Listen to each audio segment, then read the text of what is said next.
I spent the last 10 years watching young adults figure out which path they're gonna take after high school. I've even tried to help them along their path. I'm 39 years old now, and I've seen people take the college route thinking that that's gonna be their golden ticket. I've seen people jump straight into the workforce thinking that they're going to start making money right away. I've seen people join the military because it was their dream, and others join because they had no plan. I've even seen people go on journeys to find themselves after high school. And some people do nothing but live in their parents' basement and smoke weed all day. But if I was to line up all these kids, the average of these kids, and put them on a racetrack, a 6-year racetrack of life, this is how it would look. We're not going to include those on a journey of finding themselves in the potheads. They're gone. They're already out. So right out of high school, the person who goes to work, they kind of get a head start. They start making money right away. The military person goes off to basic training, and the college person is immediately in debt and potentially working part-time. We're going to say that they're working part-time because they gotta have some money coming in to try to make ends meet. So this is how it would break down for each one of them at the end of the month. We're going to act as if the college student had that part-time job and they're making about $800 a month from that job. The average cost of tuition right now in America for room and board and tuition and fees is about $30,000 a year. This is the average. You get a lot of different wide varying numbers, but I just settled for $30,000. So if the college student is paying for their college through loans, this is automatically negative $3,300 that they're losing every month because of that loan. I would say that a college student isn't paying healthcare because they can still fall under their parents' healthcare at this point. And as far as food and essentials, that's all part of the room and board package, so they don't have to worry about that either. And then I went really modest on transportation costs. This is including like gas, this is including like car insurance and the car note if you have one, but I went really modest, y'all. It's probably not believable, but don't attack me in the comments. We're gonna say that they're losing about $200 for transportation costs, and I'm keeping this fair for all of the people. So at the end of the month, with the college student's part-time job, they're negative $2,700. For the person who went straight into the workforce, let's say that they're making $15 an hour. I don't know what y'all making an hour, but I feel like $15 an hour is reasonable. Y'all let me know in the comments. But $15 an hour is about $2,600 a month. Now we're assuming that this person moved out of their parents' house. They got tired of living with mom and dad, so now they're paying rent. They probably don't have a full rent on their own. They probably have a roommate, so we're gonna say that they're paying about $700 a month in rent. They don't have any tuition and fees. They don't have any student loans at this moment because they didn't go to school. They went straight into the workforce. I'm gonna say that they're paying their own healthcare at this point because they moved out of home. You're an adult now. So the average healthcare price is anywhere from like $300 to $450 a month. I'm gonna go with the low end and say that they're paying $300 a month in healthcare. As far as food and essentials, they're gonna come out of pocket for that, so it's gonna be about $400 a month. That's about the average cost of food for a single person throughout the month. And like I said, I was gonna keep the transportation even for everybody, so they're losing $200 a month on transportation costs as well. And after all their expenses, this is gonna leave them with $1,000 left over at the end of the month. That's pretty good, right?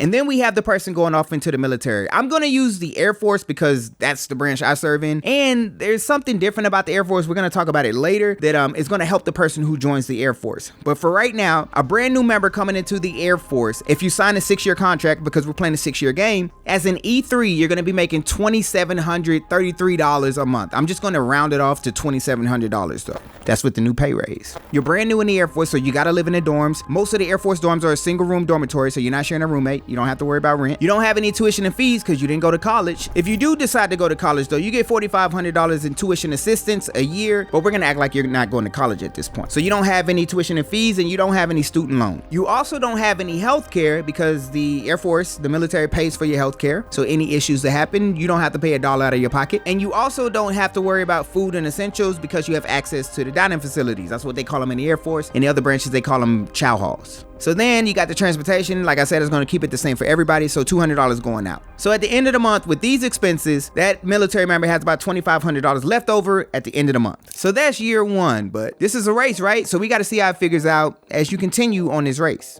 By year 3, things are starting to shift a little bit. Let's say that person who went straight into the workforce, let's say that they get a raise. I don't know how likely that is, but we're gonna say that they get a raise. They're making $19 an hour now. I'm trying to help. I'm trying to make this fair. Within that same time, the military member has been promoted. They're probably gonna be an E4 at the 3-year mark. And that college student is almost finished with their degree, but they're also racking up more and more debt. So if we break down their expenses, let's say that college student also got a little raise for their part-time job. They're now bringing in $1,200 $3,300 a month. They still have their same tuition and fees, their room and board, everything included. So they're down $3,300 already starting out. They had the same transportation fees, so they're down another $200. That's $3,500 in expenses a month for that college student. With that $1,200 that they're bringing in, you're looking at about $2,300 in the negative for the month. For the person who went straight into the workforce, $19 an hour is roughly about $3,300 a month. But as most people's income goes up, they also expand their quality of life a little bit. So let's say that they no longer have that roommate anymore and they're living on their own now. But they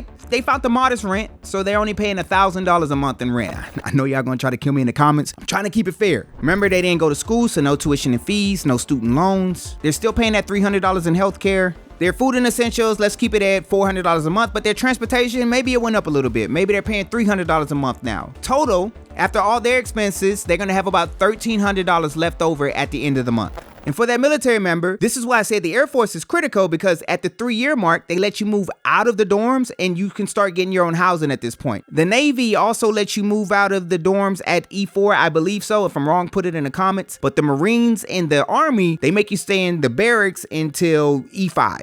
I've even heard that the Marines sometimes keep their members in their barracks until E6. So because they're in the Air Force, at the 3-year mark, they can move off base and they start receiving a housing allowance. Let's say on average, a housing allowance is about $1,500 that they receive. This varies on the zip code of where you live, but let's say average is just $1,500 a month. They also start receiving their food allowance when they move out of the dorms, and this is about $460 a month. So in total, a 3-year senior airman, or E3 in the Air Force, is making roughly about $5,315 a month. Now, because they no longer live in the dorms, they're gonna have to start paying their own rent. And let's say that they use all of their housing allowance. That's $1,500 going for their rent. They don't have any tuition and fees. They don't have any student loans. They don't have any health care. And let's say they stay in the average cost of food and essentials. This is about $400 a month. And then their transportation, let's say that theirs goes up a little bit too, and they're at $300 a month in expenses for transportation. In total, the young Air Force member will have about $3,115 left over at the end of the month. But this is a marathon, right? So we can't just stop there. We got to go to the final 6-year mark and see who comes out ahead. So the college student is no longer in college anymore, and they finally landed a job. Let's say that they get an average paying job for a college graduate, and they make about $55,000 a year. This breaks down to about $4,600 a month. But remember, because they went to school, they are no longer paying tuition and fees, but they are paying their student loans back. Let's say that they're paying $500 a month in student loan. They're now paying their health care. They're off of mom and dad, so they're paying for their own health care, about $300 a month. Let's say that their food and essentials, because it's been 6 years, the inflation and all of that has risen. Let's say that they're paying $500 a month in food and essentials. I'm gonna keep this even for everybody. And let's say that their transportation is $300 a month. At the end of the month, this college graduate is gonna have about $1,500 a month left over. And remember that they're still in debt because of all the money that they borrowed to get their education. The person who went straight into the workforce, let's give them another raise. Let's say that now they're making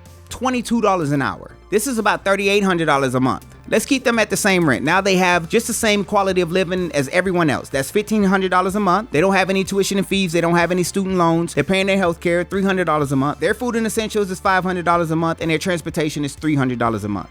At the end of the month, the person who went into the workforce is going to have about $1,200 left over. And then you have the military member. They're at the 6-year mark now. It's not unbelievable to see them as an E5 at this point. So an E5 with the average housing and food allowance, they're making about $5,915 a month. They don't have any tuition and fees. They don't have any student loans that they have to pay. They don't have any health care. Their food and essentials, let's say $500 a month that they're paying. They got the same rent as everyone else, $1,500 a month, and their transportation is about $300 a month. At the end of the month, they're left over with about $3,615. Now, obviously, there's a lot of other expenses out there that I did not include. I just wanted to keep some very basic expenses so y'all can see how this breaks down. So after 6 years, who's actually winning?